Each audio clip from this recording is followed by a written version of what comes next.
Hello friends, I'm Eric Hutchinson. I'm the principal broker and owner of Hutchinson Realty. Welcome to video 3 of my new video series, How to Sell a Home in Northwest Arkansas. I hope you'll go back and watch the previous 2 videos because we talked about some interesting topics. If I am a seller, should I use a realtor? Yes, but I'm a little bit biased. The second thing that we talked about was the different kinds of financing that the buyer will use and which one best benefits the seller. Keep in mind that this video series is how to sell a home in Northwest Arkansas. So we're going to be looking at the Arkansas real estate contract from the seller's perspective and which items benefit the seller most. So today we're going to be looking at, should the seller pay for the buyer's closing costs? We're also going to be looking at earnest money. Is earnest money still used today? And does it benefit the seller to require earnest money from the buyer? We're also going to be talking about the non-refundable deposit. What is the non-refundable deposit? And is it helpful for the seller to retain the non-refundable deposit? Is it actually refundable to the buyer? We're going to be looking at these items, so let's get into it, shall we?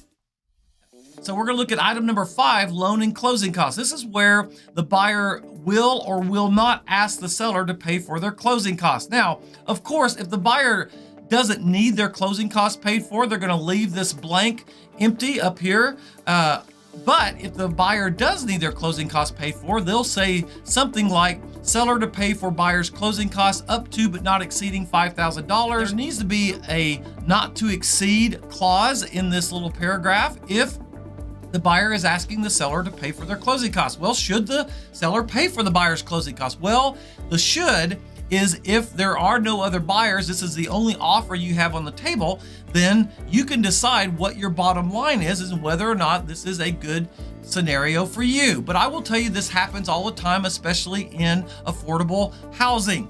And sometimes the seller just raises the purchase price, which you can do to encompass the closing costs for the buyer. So those are options that you can have. Talk to your realtor about that, but make sure that it's worded correctly in the blank on paragraph 5. Number 6, application for financing. I'm not going to spend too much time here.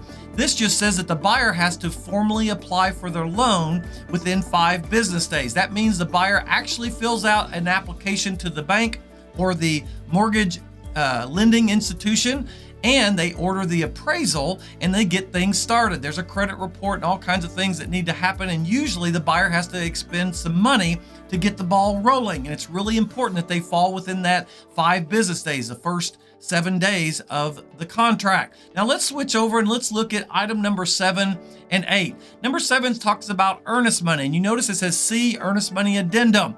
The reason why they say see earnest money addendum is because earnest money is not used very often anymore. And the reason for that is that earnest money is always held with a third party, or it's held in a non-interest bearing escrow account where the seller nor the buyer has access to it. Once that money is deposited, neither one gets that money until closing or until the contract is terminated.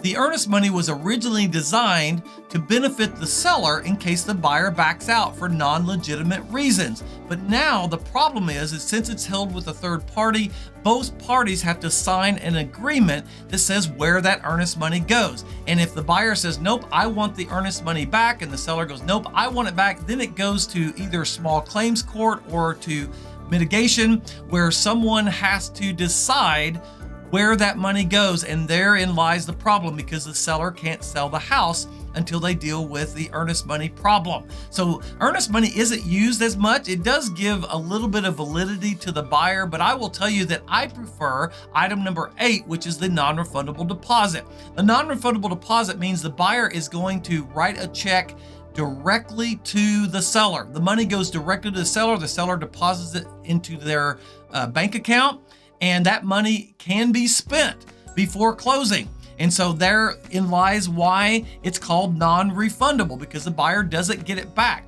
However, if they close on the transaction, they get a credit for that non-refundable deposit, just like an early down payment. So the buyer submits that to the seller, and then there's several options. They can either submit it within so many days after the real estate contract is signed, or they can submit it after the satisfactory home inspection, or there's an other. So if the buyer says, I want to wait all the way till the appraisal, make sure the house appraises before I give the non-refundable deposit. But sometimes the appraisal doesn't happen till 2 or 3 days before closing, so it really doesn't benefit the seller if the non-refundable deposit is done after the appraisal. I would say that the best case scenario is a day, 2 or 3 after the real estate contract is signed, or after the home inspection. And usually the home inspection will have some repair items, and the buyer and the seller have to agree to that before the non-refundable deposit is submitted. So that's pretty much it today. I hope that this information has been helpful to you. You can always reach out to me at info@hutchrealty.com. You can message me from this video. No matter what, I wish you the very best. May God bless you, and may God bless your home.